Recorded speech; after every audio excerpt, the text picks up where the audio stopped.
Hi, Misty VAnderWeele here today. This is my front yard or my backyard. I'm not sure what to call it. All I know is this is the view I look out every day. It's a glorious fall day here, and I just want to shoot this video today. It's a kind of a little bit of break about the last few weeks I've been shooting how to advocate type of videos, how to advocate for Duchenne.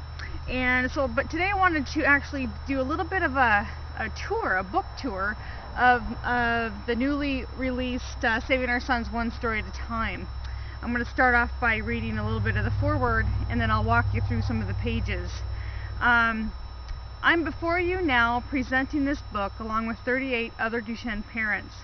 We are standing at the mountaintop, staking our flag of hope and sheer down on our knees urgency to save our sons.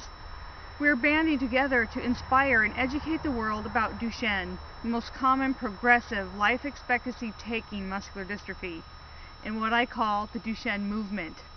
I'm calling it the Duchenne Movement because over this last year, it has actually had huge movement, huge momentum going on, and all parents are seeming to making a shift and realizing that they need to be doing some advocating and doing something.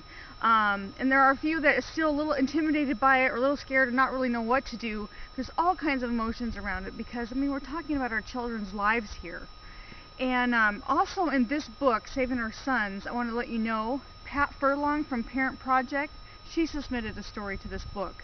Deborah Miller from Cure Duchenne, her son Hawken, a story about him in here. We never get to hear about him. Mary Lou Wiseman, who wrote Intensive Care, she submitted an excerpt.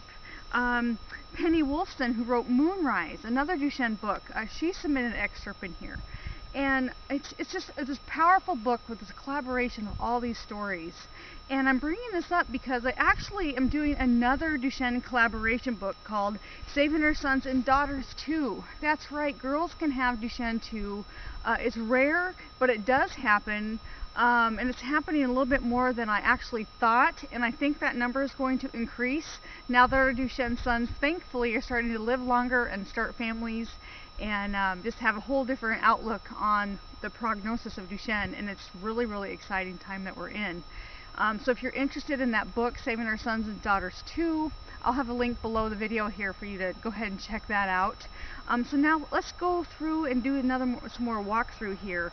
I started out with the beginning stages of diagnosis, so from like 0 to 8, 9, 10. We have Kelvin here. We have Nathaniel. We have Benjamin. He's 6 years old. And then I hop to the older ones. We have Cam. He's 13. Gosh, we have Ryan, who's 10. Bradley, who's 13. Just tons and tons of stories. We have Joshua and Cody right there, 13 and 17. Single mom's raising these two kids. She's doing a great job. Here's Ryan, Donna McKenzie's son. Just awesome, awesome stories that people just really just share their journey of what's going on. And we're not talking about professional writers here. We're talking about parents just like you wanting to step up their advocacy but not have to do a lot of work.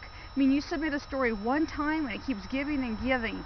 This book is also sold on Amazon, and so will Saving Our Sons and Daughters Too. We have Derek.